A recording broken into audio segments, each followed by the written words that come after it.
Magandang hapon po sa inyong lahat mga kapamilya. Nagbabalik ang live streaming ng Premier Volleyball League Reinforced Conference, and we are down to our second game today. This is the last game of the elimination round. By the way, the High Flyers against the Purest Water Defenders and New.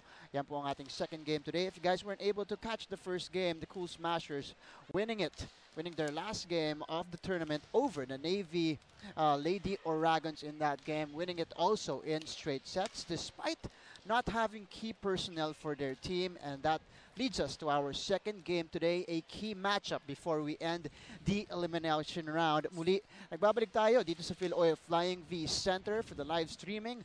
Live streaming po tayo sa sports.abs-cbn.com, and you guys are with Martin Javier and with Mr. Alfred Valbuena, one of the greatest middle blockers I've seen in the men's division. Alfred, magandang hapon sa iyo. Magagabi na, magandang gabi. Welcome to the coverage. Yes, good afternoon or good evening na rin. It's an honor to be here with you, with the Martin Javier. Wow! Yan. Ako rin, honor din sa akin makatrabaho. Siyempre, one of the best to ever do it dito sa ating Philippine volleyball scene. Pero bago tayo mag-proceed, Alfred, ready ka na ba?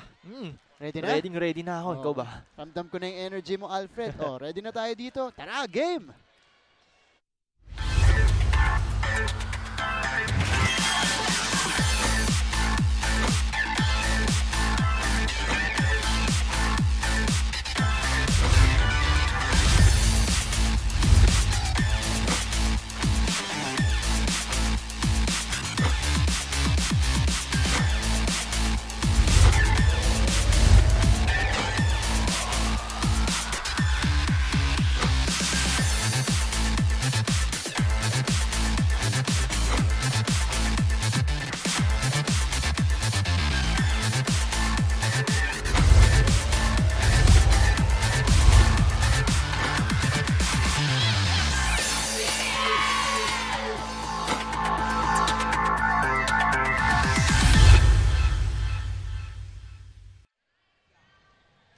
Ayan, nagbabalik tayo dito sa Phil Oil Flying V Center, continuing our coverage here of the Premier Volleyball League Reinforced Conference, and basing from the last game or the previous game, ito na po ang ating updated team standings muli bago ito mag-last game ng elimination round. Alfred, dahil sa Saturday, magpo-proceed na tayo sa quarterfinals. Yes.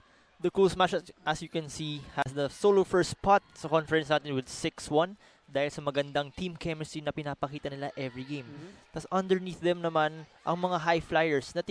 Tignan natin mamaya kung makakakuha sila ng panalo upang maging 5-2 ang kanilang standing. Pero kung matalo naman sila, magtatay sila ng Fighting Horizon with 4-3 apiece. At kung malalo naman ang Water Defenders, mamaya mag-triple tie sila na magiging interesting ang pagtatapos ng ating elimination round.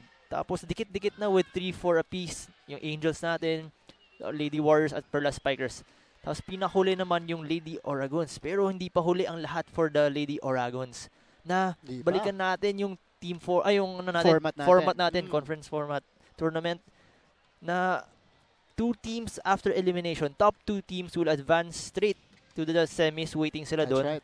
At yung bottom 6 ay maglalaban-laban ulit sa quarterfinals sa isang round robin format ulit. So back to 0 yung kanilang record sa standings.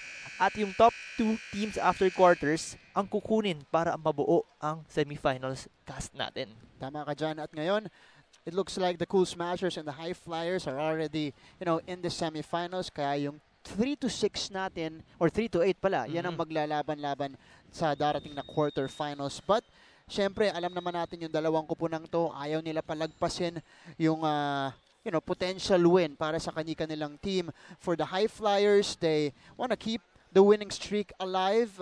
They were able to win against the Angels via sweep in their last game. Samantalang yung kabilang side naman, 2 straight losses for the Purest Water Defenders. Ang huli nilang pagkatalo against the very powerful Cool Smashers team. And that leads us to the Purest Water Defenders here. One of the reasons why they are in contention, of course, or at least napakaganda ng pinoperform nila dito despite the young lineup. Dahil alam natin, galing to sa karamihan, galing sa kanilang high school team. Dahil dun sa dalawa nilang imports na sina Alexis Matthews and Jay Johnson. Tignan natin, kilalanin pa natin sila.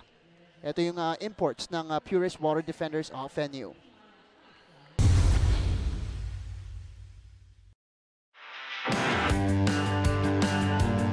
Things are heating up here at the PVL Reinforced Conference thanks to the fiery play of the players and especially some of the imports. At ngayon, mas makikilala natin ang big sisters ng BaliPure NU, sila Janessa Johnson and Lex Matthews. Tara!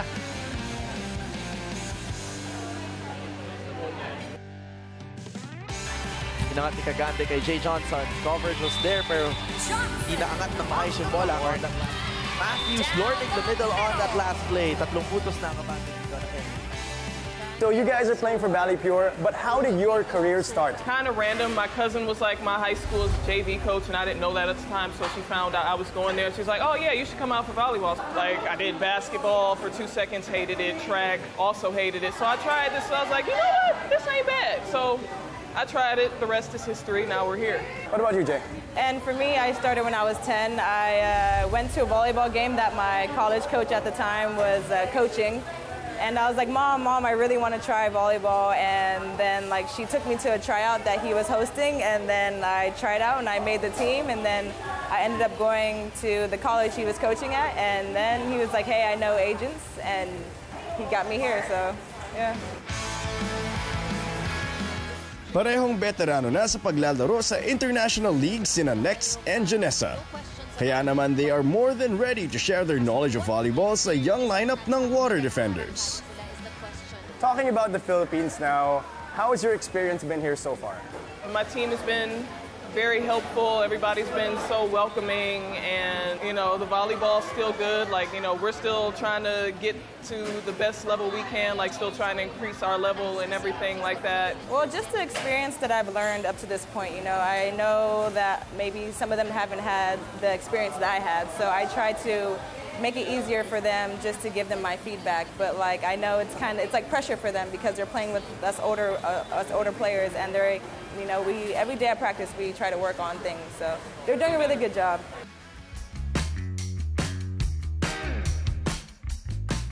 To make our bonding more special, hinamon namin sina Jay and Lex sa aming cooking challenge. And that is to create the signature pizza of the popular resto, Kermit Manila. Nakilala ang Kermit sa isla ng Siargao, and now they're bringing their Italian dishes sa kanilang newest branch dito sa poblasyon, Makati City. Alright, Lex and Jay, this is Manix. He's gonna help you out with making the pizza. Hi, Manny. So are you guys ready? Because there's gonna be a taste test after. So who has the better pizza wins, okay?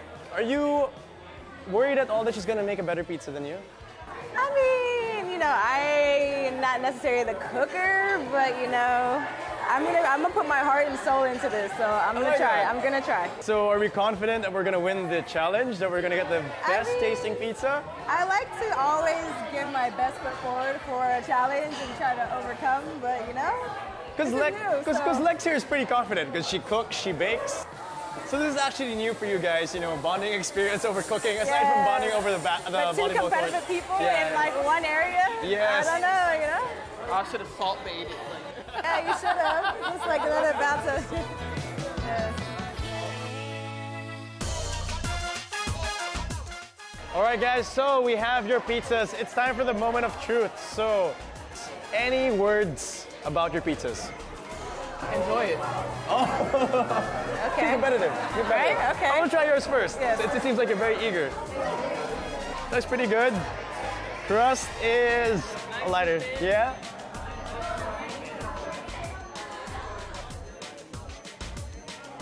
Okay, so first comments. This has more cheese, has more tomato. Okay. But I like the dough of this one better. However, you have more cheese, so I can't choose. I can't choose, guys. All right, thank you guys for being good sports. Thank you. All right, I want you guys to give a message to your fans and to the audience. I just hope to see all of you come out to the game. You know, it's really great to see so many supporters come, and we'll do our best to give you guys a great show. So yeah. Come keep supporting us, cheer really loud, and enjoy our games like he enjoyed our pizza. So. All right, mga kapamilya, thank you for joining us today. But right now, it's time for us to eat, so we'll see you guys soon. All right, guys, let's eat. Let's go. Let's eat.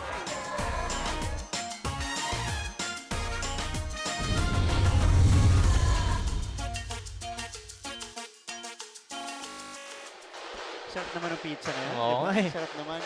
Great segment there by our friend Vince Velasco, of course, to get to know more about the two powerful imports, the 1-2 punch of the purest water defenders of NU, Jay Johnson and Lex Matthews. Pero bago natin pag-usapan ang kupunan ni Coach Babes Castillo, pumunta muna tayo sa kupunan ni Coach Roger Gurayev, finally breaking out of there, or bouncing back rather, in last game against the Angels, winning that in straight sets. Pero hindi naging madali yun, Alfred. Makikita natin dito, 2 close sets, set 1, set 2. Doon lang sila naging comfortable nung set number 3. Won that by 8 points, 25-17. Yeah, yung nangyari nga nung set 3 na kaya nakalayo dito ang mga high flyers kasi sa magandang defense at attack plays na pinakita ng dalawang kupunan na yun. At siyempre kilala natin, libero nila si Pandone. Ang ganda ng pinakita ng depensa. Tallying 14 digs ng last game nila at magandang ball distribution nila sa offense at galing naman kay Jasmine Nambor. Naging key factor din ng high flyers sa laro nila ang matinding opensa na pinakita ng kanilang import na si Ron 3 scoring 19 big points at si Soltones na dumagdag pa ng 12 big points. Nabanggit mo na si Gretchen Soltones, multi-time MVP sa NCAA. Finally breaking out here in the Premier Volleyball League. 12 points, first double-digit performance nito ni Gretchen dito sa ating komperensya. Oo, tama. Nakakagulat nga. Yun nga, sabi mo na first time niya maka-double digit after how many games against the Angels, scoring 12 big points nga. Alam natin, scoring machine talaga si Gretchen na maasahan siya pagdating sa opensa at pati na din sa depensa. Natignan natin sa laro natin mamaya kung hihigitan pa niya yung 12 points na ginawa niya. Baka mamaya mag-15 pa or mag-20. Alam naman natin kung gaano ka-powerful itong si Gretchen Soltones. She's been coming off the bench para dito sa high flyers all throughout the season. Pero dahil nagkaroon siya ng breakout game, titignan natin kung mas marami ring minuto yung kanyang lalaroin dito. Pero puntahan natin yung kabilang kupunan ni Coach Babes Castillo. Ito, Purest Water Defenders and you losing. Probably one of their worst losses this season against the Pool Smashers. Nakasweep sila doon at hindi naging close din yung set number 2 and set number 3, although lumaban sila nung set number 1, but ultimately that was their third loss of the season against the Pool Smashers. Yeah, the top-seeded Pool Smashers went on rampage mode last game against the Young Water Defenders na hindi na nila pinaporma pa na makuha ng isang set. The Water Defenders went short pagdating sa receive dahil sa mga hard service na binigay ng Cool Smashers. Kaya naman nahirapan din ang Water Defense na gumawa ng magandang combination plays. At alam natin na itong mga Water Defense ay mostly composed of young yet talented NU girls volleyball team. Yeah. Super. Kaya din siguro nagulat sila sa gameplay ng Cool Smashers na nagbigay sila ng 26 free points para sa Cool Smashers coming from their errors. At masasabi ko for the Water Defense ay kulang pa sila sa kulang at experience. Pero on the other hand, both of their imports led the Water Defenders in scoring. Johnson making 13 points while Matthews chipped in 10 more. Yun lang, wala sa mga locals nila ang naka-double figures. Pero speaking of the local players, first time pala ma-sweep ng Purest Water Defenders of NU this reinforced conference. But the young guns came out to play in that particular game. Good to see Faith Nisperos finally get it going here in the reinforced conference. The two-time season MVP ng high school, ng juniors division dyan sa UAAP. Si Eliza Solomon naman, we all know her. She's the rookie of the year ng high school team of NU, both tallying 7 points in that game. Sila ang mga future contenders ng Philippines. Philippine Volleyball. Yan, si Faith Nisperos at Eliza Solomon. Alam natin, both athletic, both tall, both of them mataas ang volleyball IQ, which is really great for a player. Dahil sa talent nila sa paglaro ng volleyball ngayon, nakatulong sila sa Water Defenders. Both of them scored nga, sabi mo, 7 points apiece. Kahit na ganyan lang ang output nila last game, alam natin na malaki pa din ang impact at role nila for their team to reach here. Na kaya naman tingnan natin mamaya sila rin kung makakapag-double figure ba sa game natin. Napakabata nila. Faith Nisperos is only 18 years old. Eliza Solomon is 16 years of age. Hindi pa yan nagka-college, Alfred. Talagang the future is bright for these two players and the entire squad of the Purest Water Defenders of NU. Ngayon, kung gusto nyo po kaming i-tweet at magparamdam sa social media, pwede nyo pong gawin yan. Kung gusto nyo makita yung tweet namin or tweets nyo rather all throughout the game, you guys can tweet us at ABS-CBN Sports. Use the official hashtag PVL on ABS-CBN. Ayan po ang ating official Twitter handle and hashtag here in the Premier Volleyball League. Pwede nyo rin pong bisitahin ang official Instagram account ng ABS-CBN Sports, also at ABS-CBN Sports. And please like our Facebook page at Premier Volleyball League. Ngayon, kung gusto nyo naman pong merong tutukan na player, pwedeng buong laro, pwedeng isang set lang. You guys can also use the hashtag StarCamp. Pwedeng kay Alfred nyo rin itutok. Siyempre, pwede rin kay Martin. Ayan po, hashtag StarCamp alongside, of course, our official hashtag here. Hashtag PVL on ABS-CBN. Ayan po. Malapit na po tayo magsimula. Second game here at the Phil Oil Flying V Center muli. This is the last game of the elimination round. Earlier, the Cool Smashers sweeping the Navy Lady Oragons in our first game. Kaya magtatapos po sila sa eliminations ng 6-1, only losing once. Of course, that was against the Bangko Perla Spikers, or Perla Spikers rather. Sa kabila naman, ngayon, leading us to our second game here, the High Flyers looking to also end it on the winning note at the expense, of course, of the Purest Water Defenders. Right now, puntahan naman natin ang ating Coliseum announcer for the team presentations. Presenting our national officials for this match. First referee, Mr. Bobby Celso. Second referee, Mr. Rene Gaspilio. Before we present our starters, may we request our drummers from refraining from beating on the drums as we introduce the athletes para makilala naman sila ng ating mga manonood. Maraming salamat po. Calling on our PayMaya High Flyers. Team captain is number 4, Jasmine Nabor. At number 1, foreign guest player from the USA, Tess Roundtree. Number 2, foreign guest player from the USA, Shelby Sullivan. At number 5, Gretchel Soltones. Number 13, Celine Domingo. Number 15, Jerilee Malabanan. Libero, number 6, Leslie Ann Pantone. Head coach, Mr. Roger Gorayan. Presenting our BaliPure NU Purest Water Defenders. Team captain is number 6, Joymi Cagande. At number 5, Rosalind Doria. Number 10, foreign guest player from the USA, Janisa Johnson. Number 11, Faith Nisperos. Number 18, foreign guest player from the USA, Alexis Matthews. And number 20, Princess Robles. Libero, number 9, Jennifer Nierva. Head coach, Mr. Raymond Babes Castillo. This is match number 28, preliminary round. May the best team win. Nagbabalik tayo sa Phil Oil Flying V Center as we continue our coverage here of the Premier Volleyball League. Ito po ang starting unit para kay Coach Roger Gorayeb at kay Coach Babes Castillo. Parehong malakas na koponan to for the High Flyers. Alfred, they're a more star-studded team dahil mga college star tong mga to. Consisting of course of ito starting unit nila, Soltones, Malabanan, Ordas, Domingo, Nabor, Eroa. Andyan din si, syempre, dalawa nilang import na sina Shelby Sullivan at saka si Tess Roundtree, who is number 3 right now in scoring. Pero sa kabila naman, we got Janisa Johnson and Lex Matthews, who will not be starting this game. And that's the first point of the contest, care of the High Flyers. Yeah, at saka si Solomon for the High Flyers ngayon. Ay, for the Water Defenders, hindi siya nag-start. Tignan natin mamaya kung anong update about her. Robles. One of the few college players para dito sa Purest Water Defenders. Nierva pops it up. The back set, Nisperos puts it down.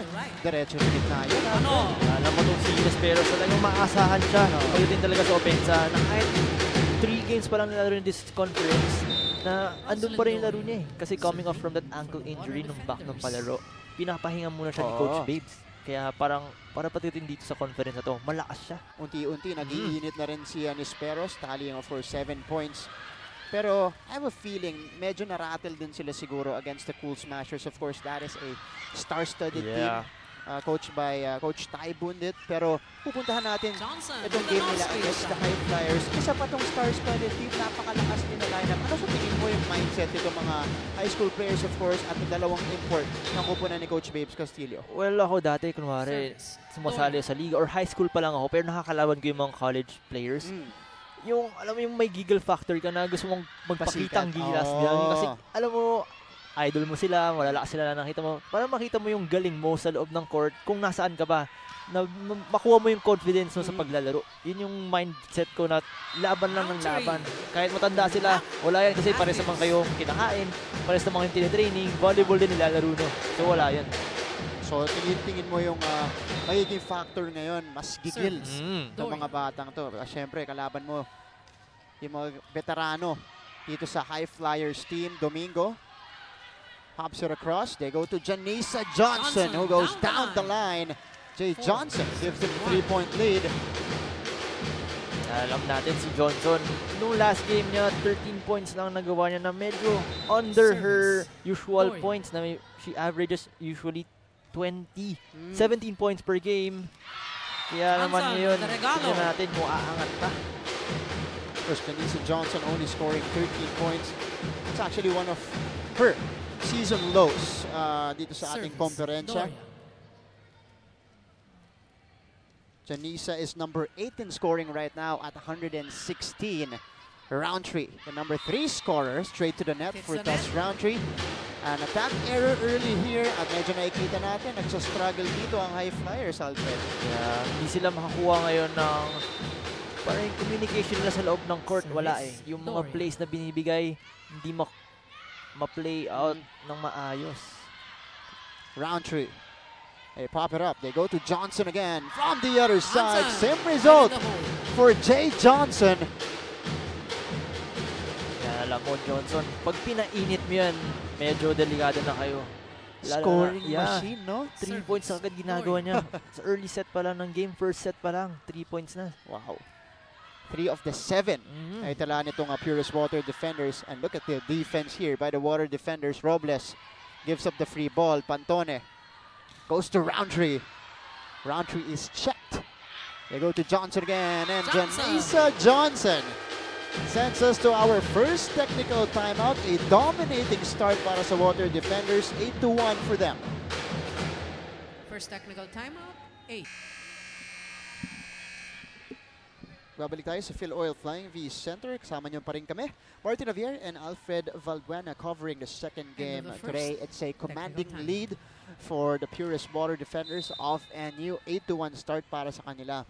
And one of the factors why, Alfred, yung chemistry kasi para sa high school team na to, nandun na. Kumbaga matatagal na sila magkakasama. They know, how to play with each other. Dagdagan mo pa yan ng dalawang malalakas na import. Parang perfect team ng kahit experience-wise, this is their first time at least competing at this level. Diba? Pero nandun na yung chemistry nyo. At least, mas madali mong matatransition yung new players. Yeah, yun. At mga 4-time champion tong mga batang to na hindi natin mabaliwalain. Nahahit bata sila, sabihin mong bata, pero game-wise, IQ-wise, andyan sila, strength nila, kaya nilang makipagpaluan, kaya nilang dumipensa. Kaya yun, tas dagdagan mo pa nga si Jay Johnson tsaka si Matthews. Grabe. Grabe yung lakas nito. The chemistry is showing so far for this particular squad. Joust, that's won by Matthews.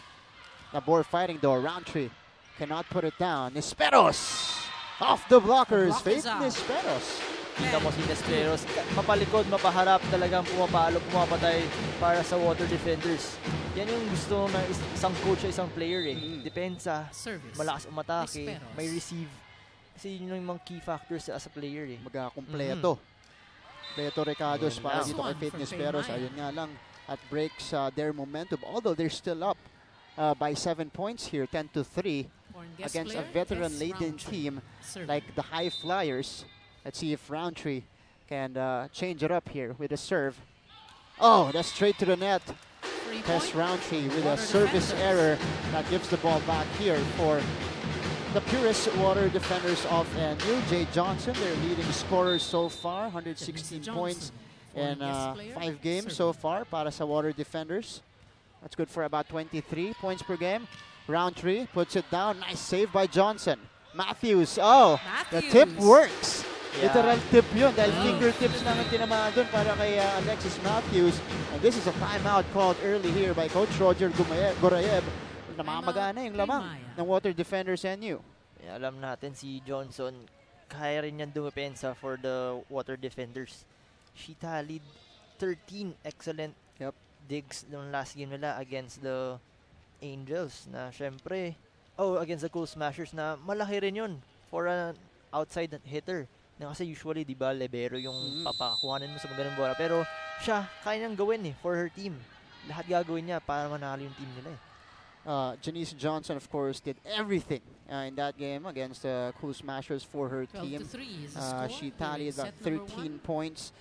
Siya rin ang nag-lead sa reception, sa digs. Tig 22 yan para kay Janice Johnson. So just imagine the work done by Johnson game after game for this particular team. Oh, and that's a service ace. Dagdagan mo pa yan para kay Janice Johnson. Ito naman, si James Tumang off Twitter. Nagasuporta naman siya ng Purest Water Defenders, pero she also acknowledges, or he also acknowledges na malakas na parehong kupunan to. Of course, Bulldogs versus Bulldogs. Jasmine Nabor playing on the other side against her coach in NU. Nabor. Domingo tips it. Johnson with a push from the back row. Doesn't work, Malabanan. Straight to the blocker, saved by Robles. Great defense here by the Water Defenders. Johnson off the hand of Domingo. Gusto ko dito kay Kagande. Talagang nakita na yung mga players niya kung saan nakapwesto Yun yung maganda sa center na kahit hindi mo mababasa as a blocker kung kanino bibigay kasi may middle ka, may open na ready. Pero yung pala bibigay sa ace kay Johnson. Kaya magagulat ka Dito sa ating reinforced conference, we have excellent setters. Usually, akala natin, pag titignan natin sa stats, veterano ang maglilid. But no, the best number one setter so far is actually James Grande of the Purest Water Defenders. Service. Or syempre, napapadali yung buhay niya kung meron kang Nisperos, Matthews, at saka Janisa Johnson na pupuntahan. And that's another service ace for Janisa Johnson. 13-point lead for the Water Defenders of NU.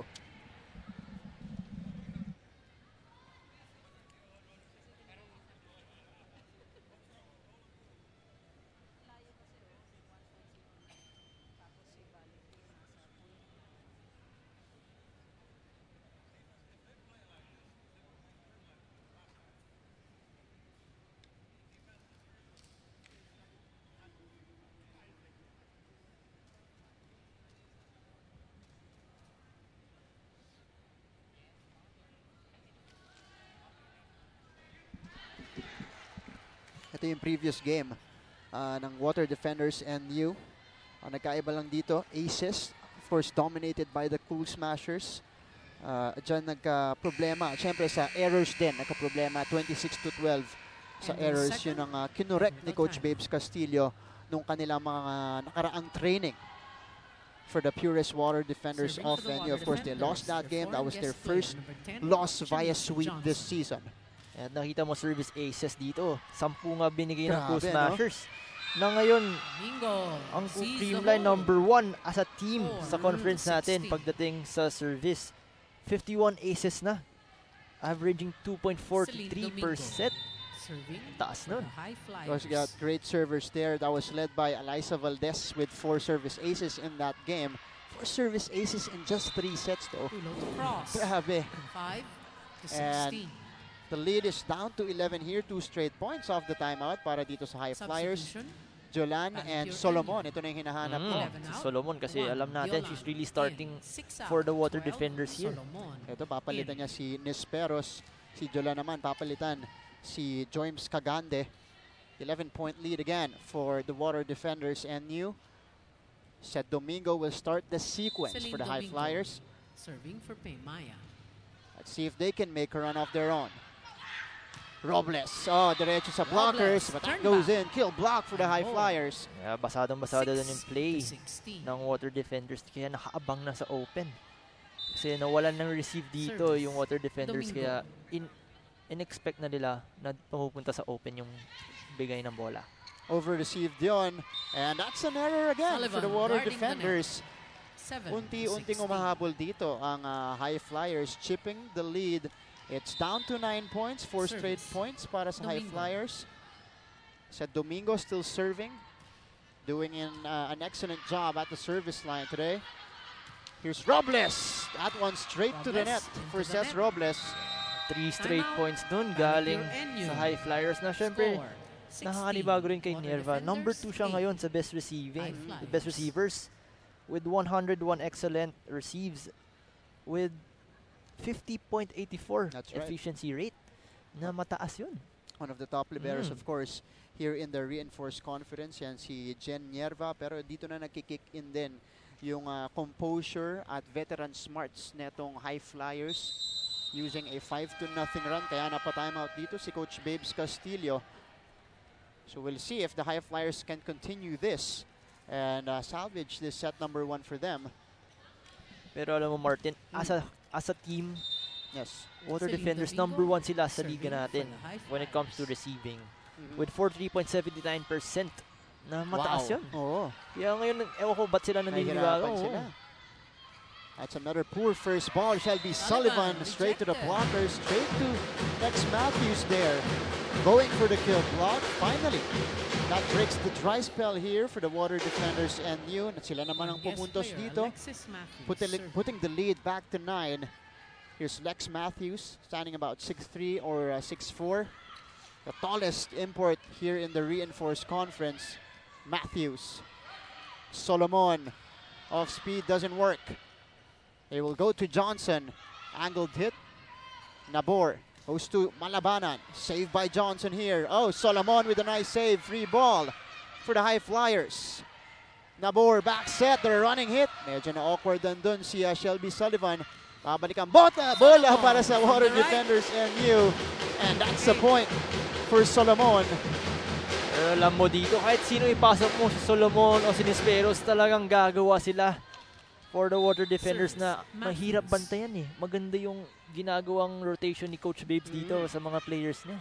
Ganda ng palitan ng players ni Coach Babes Castillo, Malabanan. Robles with a push. Matthews keeps it alive. Solomon sends it across and sends it down. Yan ang sinasabi ko. Back-to-back points coming from Solomon. Na kahit hindi masyado malakas pero nilalagay lang eh. Yun yung maganda eh. Yung IQ niya, yung court sense niya, andun mataas as a player. Tapos ang laki pa niya. For a young player, diba yung mga ganong desisyonan, usually you learn it as you grow, as you join different leagues. Pero nandiyan na para kay Solomon yan. Tapos yun pa, may block point pa ata galing kay Solomon. Performance so far for Eliza Solomon. Service, Matthews. Matthews, nice serve. Soltones. Urdas, binigay kay Malabanan. Ball is out. Outside, overshoot that spike. Kasi alam mo yun, magandang intention kay Malabanan yun na ang laki ng mga blowers sa harapan. So, yung naisip niya na pa-check na lang eh. Yung patama lang sa fingertips, umaasa sa check ball. Kasi hirap siyang padaanin eh. That time, doing a better job in keeping the ball low. Solomon, derecho sa net. 4 touches, called on BaliPure NU. The 5-0 run by the Water defenders and New High Flyers finally scoring again. But this is a 12-point lead in set number 1. Wow. Ang laki nun, no? Jasmine Nabor, team captain. Alam natin, number 2 ngayon yung High Flyers, pero parang yung nilalaro nila ngayon, hindi pang number 2. At yan yung siguro yung kailangan din nilang i-address. Siguro sa mga training, the consistency nila. And the chemistry, of course, because they're going into the conference. Of course, they're coming from different college teams as well. Robles, Nabor, Soltones! Oh, puts it down. Soltones, off the block. Alam natin, Soltones, 21. pag binigyan mo ng bola, asahan mo ng papatayan eh. 2 points now from her. Tignan natin, 12 points last game nila against the Angels. Tignan natin ngayon kung hihigitan pa ba niya. Oo. Kung na yun na ba yung start. Pero so far, set number 1, minsan lang siya puntahan dito ni Jasmine Nabor. Tignan natin kung mapapadalas yan. Janisa. Oh, Belen, pinasok na. Belen in the game. Ordas with a push. Nierva. Tinaas kay Solomon. Nabor keeps it alive. Soltones. Again, sends it through. Pero ang puntos mapupunta sa water defenders. Pero alam mo, sa rotation pala na to, si Soltones ngayon ang nagiging opposite spiker eh. Kaya siguro naninibago rin siya sa role niya. Kasi alam natin, si Soltones outside hitter siya. Na palagi sa kanya pupunta yung bola. Kaya ngayon medyo nababawasan na eh, yung pagbigay sa bola. Kaya siguro ganun lang din yung output niya per game. Yeah. But at least, the 12 points, ang laking bagay yan sa kumpiyansa syempre ni Gretchen Soltones. Soltones, speaking of, with a nice dig there, nice receive rather. Sullivan with a drop shot. Scores on the push. 11-22. But this is still an 11-point lead. Doblihan tayo ng score dito, 22-11. Care of the water defenders, Yanyu. Jerry Lee Malabanan. Serving for PayMaya. At the service line. Johnson. Nisperos. That's wide for Faith Nisperos. 12. And the high flyers. Slowly. Ito, pampakuha mo na lang to ng kumpiyansa going into the next set. Yeah. Kung hindi mo mahabol to, at least, you know, make it a nice game here in set number 1. Yeah, minsan may mga ganun yung sinasabi ng coaches after kung ano mag-time out or pag may break. Sige, patikitin na natin to. Para yung composure nyo as a team na maaangat, yung confidence nyo as a team na aangat. Pati mamaya, madala mo yung momentum, patikitin mo lang kasi malayo pa naman yung score. Na syempre, coming into second set, kailangan yung confidence level nyo as a team, yung moral nyo as a team, umangat. Umangat na, no? Let's see if they can continue that here. And that's one way to do that. Nice point there by the high flyers. 23-13, Shelby Sullivan. The 6'2 middle blocker. Serves it up from Texas A&M. Shelby Sullivan. Johnson puts it down, and the powerful hit lumusot, tumalbog dun sa double coverage nitong high flyers. Yung high flyers dito hindi mapigilan yung attack ni Jay Johnson na kahit dalawa na sila, nakakascore pa rin si Johnson eh. Medyo nalilate dito sa blocking si Domingo. Ordas with a cross court. They will go to Matthews. And Matthews puts it down, the number 1 spiker in the league at 49%. Alexis Matthews closes out set number 1, 25-13, gives them the lead here. They're up 1-0. Magbabalik po ang Premier Volleyball League Reinforced Conference for set number 2.